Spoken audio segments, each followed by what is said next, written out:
Interview.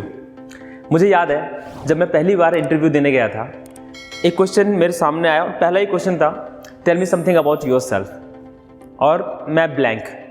ऐसा लगा मान लो मैं अपने बारे में बताना ही भूल गया। मुझे अपनी क्वालिफिकेशन ठीक से नहीं पता, अपने प्लस पॉइंट्स अपने नेगेटिव पॉइंट ठीक से नहीं पता।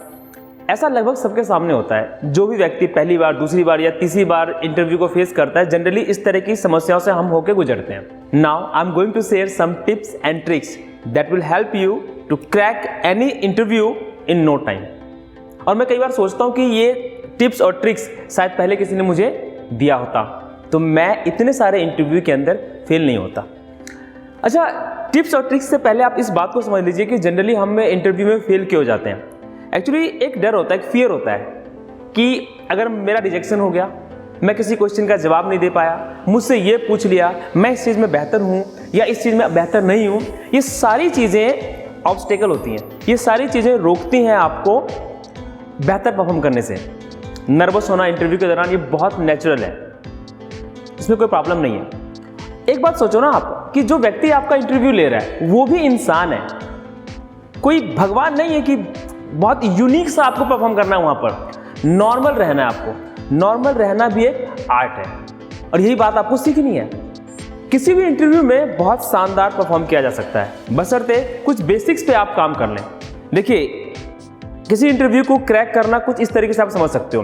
मान लीजिए आप किसी शॉपकीपर के पास गए, आपको कुछ अपने लिए कपड़े खरीदने हैं, आपको भाई पसंद नहीं आया, आपने सीधा उससे कहा मुझे पसंद नहीं, मैं कहीं और जा रहा हूँ खरीदने। तो क्या जो सामने वाला व्यक्ति है जो आपको सेल कर रहा था क्लोथ्स को, वो मर थोड़ी जाएगा, ठीक है ना। आपने पसंद नहीं किया, कोई दूसरा व्यक्ति आएगा, उनका वो जो सामान है वो बिकना है, कोई ना कोई आके लेगा।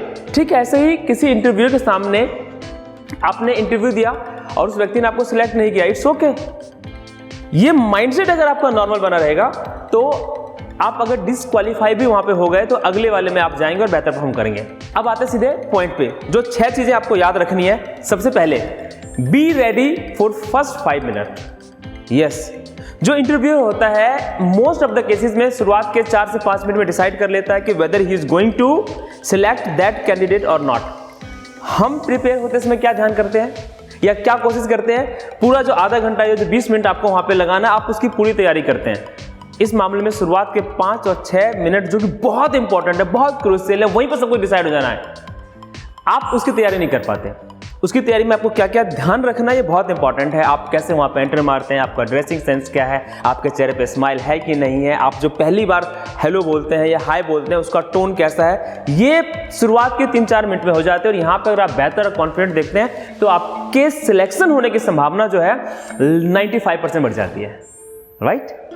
Point number 2, most frequent question, सबसे इंपॉर्टेंट क्वेश्चन जो सबसे पूछा जाना है, tell me something about yourself. इसकी तैयारी ठीक से होनी चाहिए। आप अपना आपको जब इंट्रोड्यूस करते हैं उस वक्त अगर आपकी नज़रें कभी ऐसे है कभी ऐसे है, आप अपनी क्वालिफिकेशन के बारे में बता रहे हैं कि आई हैव डन दिस, अगर आप इस तरीके से कहीं और देख के जवाब दे रहे हैं तो उसका इम्पैक्ट ठीक से नहीं पड़ने वाला। यार, हमें अपने बारे में तो कम से कम बहुत ठीक से मालूम होना चाहिए।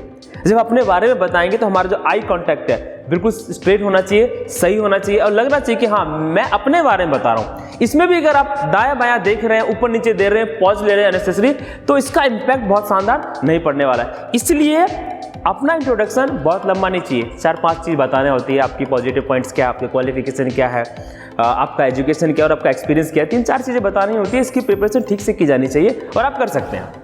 Point number 3, research the industry and company.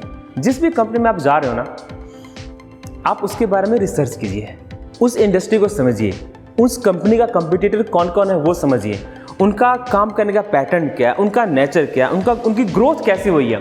ये सारी चीज़ें आपको बहुत मदद करने वाली हैं। जब भी आपसे क्वेश्चन पूछा जाएगा, डेफिनेटली उस इंडस्ट्री से रिलेटेड कुछ क्वेश्चन पूछा गया और आपसे नहीं भी पूछा गया ना, और आप कुछ यूनिक जानते हैं और आपके पास ग्रेट आइडिया है, ऐसे मौके 50 बार मिलने वाले हैं आपको, जब अपने आइडिया को आप सामने वाले के दिमाग में, यानी जो इंटरव्यूअर है आपका, उसके दिमाग में इंजेक्ट कर सकते हैं। पर ये तभी कर पाओगे ना सर, जब आपके पास वो डेटा होगा, वो इंफॉर्मेशन होगा। अब वो कैसे मिलेगा आपको? उस कंपनी के बारे में रिसर्च करके। Right. Number 4, prepare most frequent questions. एक मैंने आपको पहले बता दिया,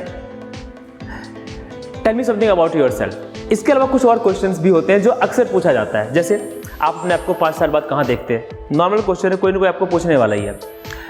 कुछ क्वेश्चंस होगा कंपेयर की तुलना में, ठीक है, हम उस जो हमारा जो कंपटीटर है वो ऐसे डील करता है और हम ये कर रहे हैं, वहाँ पर आप कैसे डील करोगे।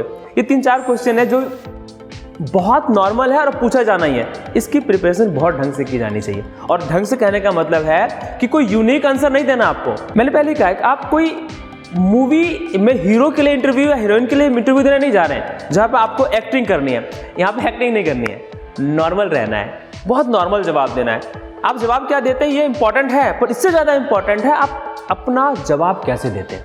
यानी आप जो बोल रहे हैं वो आपका जो कंप्लीट बॉडी है, जो आपके हाथ है, जो आई कांटेक्ट है, ये आपकी बातों के साथ है नहीं। ऐसा नहीं कि आप बोल कुछ और रहे हैं, आपका जो बॉडी मूवमेंट है वो कहीं और जा रहा है, सामने वाला बिल्कुल भी खुश नहीं होगा। Number 5, line up your questions for interviewer. कई बार क्या होता है, जो इंटरव्यूअर होता है ना, वो आपसे कहता है कि ठीक है, would you like to ask some question, आप कुछ पूछना चाहते हैं और आप वहाँ पे मना कर दें, नेगेटिव इम्पैक्ट जाएगा। आपको मना नहीं करना, आपके पास उस कंपनी से रिलेटेड कुछ न कुछ क्वेश्चंस होने चाहिए जो आप वहाँ पे पूछ सकें।